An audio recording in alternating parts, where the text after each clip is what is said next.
पाकिस्तान की मौजूदा सूरत हाल में अगर हम ये कहें कि पाकिस्तान इस वक्त हालत जंग में है तो ये एक गलत बात नहीं होगी। एक तरफ जहाँ भारत जिसने पाकिस्तान पर हमला किया और इस हमले के दौरान पाकिस्तान पर फिजाई अटैक भी किए गए जिसका भरपूर जवाब दिया, मार्का हाथ हुआ और पाकिस्तान ने जीता।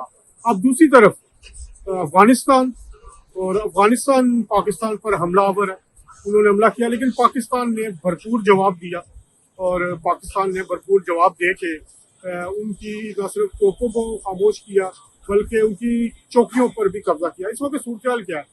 इस वक्त सूरत हाल ये है कि आलमी सतह पर एक तरफ जहाँ डोनाल्ड ट्रंप पाकिस्तान की तारीफ करते हैं, पाकिस्तान के लीडरशिप की तारीफ करते हैं, यहाँ लंदन में भी पाकिस्तान के लिए बहुत पॉजिटिव वाइब्स हैं, वहीं पाकिस्तान के अंदर से पाकिस्तान को मुश्किलात दरपेश हैं। एक तरफ जो भारतीय प्रॉक्सीज है, जिनको आप तालिबान भी कह सकते हैं, अफगान तालिबान, अब तो गठजोड़ बिल्कुल खुलकर सामने आ गया है।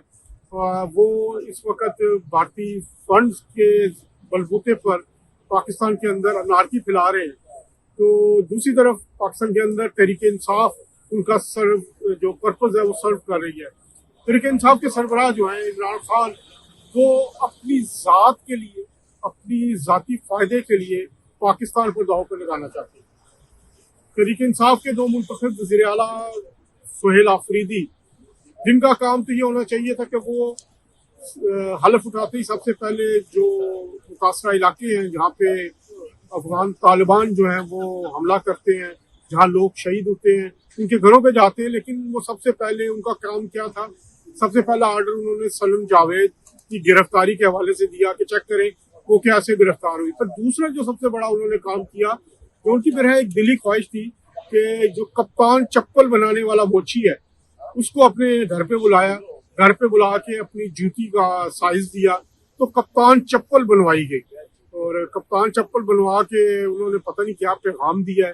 पर तीसरा जो काम उन्होंने किया है, बजाय इसके कि वो खैबर पख्तूनख्वा के मुख्तलिफ इलाकों में जाते, शहीदों के घरों में जाते, वो कहाँ गए हैं? अडयाला पहुंच गए। अडयाला जाके उन्होंने एक तमाशा लगाया और वहाँ अभी भी वहाँ पे बैठे हुए हैं। इस वक्त वज़ीर आज़म शहबाज शरीफ की ज़ेर क़यादत इजलास भी हुआ और उस इजलास में KPK के जो वज़ीर आला हैं वो शिरकत करने की बजाय, वो इस्लामाबाद में होने के बावजूद वो क्या करते हैं कि वो इनकार कर देते हैं इस इजलास में शिरकत के लिए, जहाँ पर के अहम फैसले किए गए हैं पाकिस्तान की सलामती के हवाले से। वो कहते हैं कि उनके एक मुशीर खजाना है जो मुजम्मल, उनको वो भिजवा रहे हैं। तो ये एक नॉन सीरियसनेस है KPK की हुकूमत की तरफ से, इमरान खान की हुकूमत की तरफ से, और वो ये चाहते हैं कि गवर्नर राज लगा के जो उनका गुज़िश्ता 12 साल का गंद है, जो इन्होंने परफॉर्मेंस नहीं दी, उस पर पर्दा डाल जाए और इस सारी सूरत हाल को वो चाहते हैं कि कैश किया जाए। इस वक्त जो सूरत हाल, अगर आप ये कहें कि KPK के अंदर अमन व अमान की बुरी सूरत हाल है, KPK के अंदर जो मुआशी सूरत हाल बुरी है, तरक्याती काम नहीं हो रहे, एजुकेशन का सिस्टम फ्लॉप हो चुका है, सेहत की सहूलियात नहीं है। उसके मुकाबले में अगर आप पंजाब देखें, वो बेहतरीन परफॉर्म कर रहे हैं। वहाँ रोजाना कोई ना कोई मरीम नवाज साहिबा अपना कोई नया जो मंसूबा है वो लॉन्च कर देती हैं।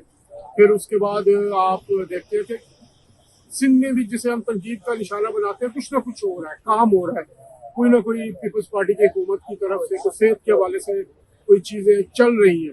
लेकिन KPK के वज़ीर आला की जो प्रेफरेंस है वो सिर्फ और सिर्फ एक शख्स को छुड़वाना या उसके लिए बात करना है, और वो जेल में बैठा हुआ शख्स जो करप्शन के इल्जाम के तहत है, वो पाकिस्तान की सलामती को दांव पर लगा रहा है। अफगान तालिबान के साथ गठजोड़ इनका सामने आ चुका है। यहाँ लंदन में भी अगर देखें, जो बरतानिया या भारत की जो हाई कमीशन है, एम्बेसी है, वो भी पाकिस्तान के अंदर फंडिंग कर रही है, बलोचों को फंडिंग दी जा रही है KPK के अंदर, और अफगानिस्तान से आने वाले ख्वारजीन जो है उनको फंडिंग की जा रही है। और इस सारी सूरत हाल में मेरा ख्याल है कि KPK के अंदर वज़ीर आला सुहेल आफरीदी को इस इजलास में जाना चाहिए, बात करनी चाहिए थी, सूबे के हकूक के बारे में बात करनी चाहिए थी। और अगर वो समझते हैं सही नहीं हो रहा, वहाँ पे बात करते, जो फोरम है वज़ीर आज़म ने भी एक बड़े अच्छे फराज दिली का सबूत दिया। उन्होंने तो नौमुंतखब वज़ीर आला KPK को फ़ोन भी किया, उनको मुबारकबाद दी और साथ चलने की दावत भी दी, काम करने की दावत भी दी। लेकिन दूसरी तरफ सुहेल अफरीदी साहब जो कि पपेट वज़ीर आला है, जो कि इमरान खान की बहनों के इशारों पे चलेंगे, उन्हीं के कहने पे लाए गए हैं, मुराद सईद साहब के कहने पे लाए गए हैं और सबको पता है कि वो किस हैसियत में आए हैं और उनका मकसद सिर्फ और सिर्फ इमरान खान के ख़ानदान को आगे बढ़ाना है, उनकी बातों को, उनके मफादात का तहफ़्फ़ुज़ करना है और KPK को जराइम पेशा अफराद का एक गढ़ बना दिया गया। बड़े संगीन इल्ज़ाम हैं KPK के वज़ीर आला पे। तो अब हल क्या है? हल यही है कि KPK के वज़ीर आला को गवर्नमेंट के साथ बैठना चाहिए और वज़ीर आज़म शहबाज शरीफ, फील्ड मार्शल सईद आसिम मुनीर ये जो कोशिशें कर रहे हैं अमन के लिए और ख़ास तौर पर अफगानिस्तान की तरफ से जो अटैक हुआ है पाकिस्तान पर, वो नाकाबिले माफ़ी है। उन दुश्मनों को बिल्कुल भी माफ़ी नहीं दी जा सकती जिन्होंने पाकिस्तान पर हमला किया, हमारे 23 फौजी जवान शहीद किए, उन शहादतों का बदला भी लेना है। तो इस सारी सूरत हाल में सियासी बात तो पीछे रह जाती है, उससे पहले पाकिस्तान का मफाद है। वज़ीर आज़म शहबाज शरीफ इस सिलसिले में अपनी कोशिशों को बरक़रार ला रहे हैं। बड़ा अहम और इजलास उन्होंने किया और इसमें तीनों वज़ीर आला भी शरीक थे, उनकी तरफ से भी इनपुट आया और अब इस पे जो दूसरा सबसे बड़ा इशू हमें इस वक्त नज़र आ रहा है वो एक TLP के हवाले से था, तरीके लब्बैक के हवाले से।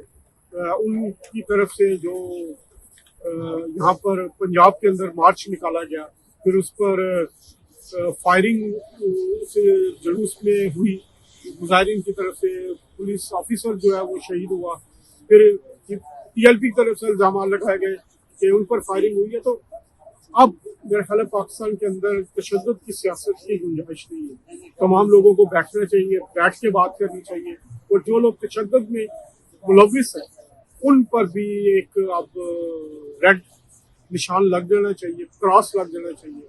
जो हमारे उलमाए किराम हैं वो बड़े काबिल एहतराम हैं, उनसे भी बात करनी चाहिए। उनसे बात करके जो ऐसे लोग तशद्दुद को जो हवा देते हैं उनको अब जो है मेरा ख्याल है मायूस करने का वक्त आया है, उनको समझाया जाना चाहिए। वज़ीर आला पंजाब मरियम नवाज शरीफ साहबा की तरफ से, हुकूमत पंजाब की तरफ से तरीके लब्बैक पर पाबंदी तो लगा दी गई है, लेकिन इसके असरात क्या होते हैं आने वाले दिनों में हमें देखना होगा, बड़ा क्लोजली मॉनिटर भी करना होगा, लेकिन हमें बात भी करनी होगी उन तमाम उलमा कराम से जो तशद्दुद पर यकीन नहीं रखते हैं। उनकी बहुत बड़ी तादाद है जो पुरअमन लोग हैं, मजहबी तबका है, उनसे बात करके तमाम मामला को हमें देखना होगा। सियासी जमातों को और ख़ास तौर पर सदर आसिफ अली जरदारी की शहबाज शरीफ साहब से मुलाकात हुई, फिर बिलावल भुट्टो जरदारी साहब वज़ीर आज़म से मिले, तो ये एक बड़ा खुशाइंद है पाकिस्तानी सियासत पे कि रवादारी की सियासत को लेके आगे चल रहे हैं। पाकिस्तान इस वक्त मुश्किल सूरत हाल में, हालत जंग में है, तो बिलावल भुट्टो जरदारी की वज़ीर आज़म शहबाज शरीफ से मुलाकात एक बहुत अहमियत रखती है, पॉजिटिव कदम है ये। बिलावल भुट्टो जरदारी साहब को भी सराहना चाहिए कि वो मुल्क की मौजूदा सूरत हाल को समझते हुए, उसका इदराक करते हुए वो बैठे हैं शहबाज शरीफ साहब के साथ, बैठ के मसाइल का हल निकाल रहे हैं। छोटे मोटे मामला होते रहते हैं, पंजाब और सिंध की लड़ाई चलती रहेगी, ये आपस में एक हेल्दी कंपटीशन होना चाहिए। लेकिन बिलावल भुट्टो जरदारी की तरफ से अपने वक्त के हमरा जाके वज़ीर आज़म से मिलना एक अहम और अच्छा कदम है। तो बाकी क़यादत को भी सोचना चाहिए, समझना चाहिए, तमाम लोगों को ऑन बोर्ड लेना चाहिए। मेरा तो ख्याल है इस वक्त एक ऑल पार्टीज कॉन्फ्रेंस बुलाई जानी चाहिए वज़ीर आज़म शहबाज शरीफ साहब की तरफ से। तमाम सियासी और दूसरे जो स्टेक होल्डर्स हैं उनको आपस में बैठना चाहिए, बैठ के बात करनी चाहिए और पाकिस्तान को जो अफगानिस्तान की तरफ से खतरात दरपेश हैं, जो भारत एक दफ़ा फिर पाकिस्तान पर अटैक करने की प्लानिंग कर रहे हैं, उस पर भी एक तमाम लोगों को ऑन बोर्ड लेना चाहिए। इस वक्त की ज़रूरत है कि ऑल पार्टीज कॉन्फ्रेंस बुलाई जाए, वज़ीर आज़म शहबाज शरीफ साहब को इसका इनिशिएटिव लेना चाहिए। तो इंशाल्लाह बाकी पॉजिटिव जो हमारा माशी मैदान में वो तो बेहतरी आ रही है। इंटरनेशनल सतह पर भी वज़ीर आज़म और फील्ड मार्शल की कोशिशें रंग ला रही हैं। जो डोनाल्ड ट्रंप है अमरीकी सदर, वो पाकिस्तान की तारीफ भी करें, न सिर्फ तारीफ करें बल्कि वो पाकिस्तान को बल्कि ट्रेड के कई अहम मौके भी दे रहे हैं और आने वाले दिनों में मजीद पाकिस्तान की ट्रेड बढ़ती हुई नजर आ रही है। तब तक के लिए इंशाल्लाह अगले व्लॉग में दोबारा हाजिर होंगे। तब तक के लिए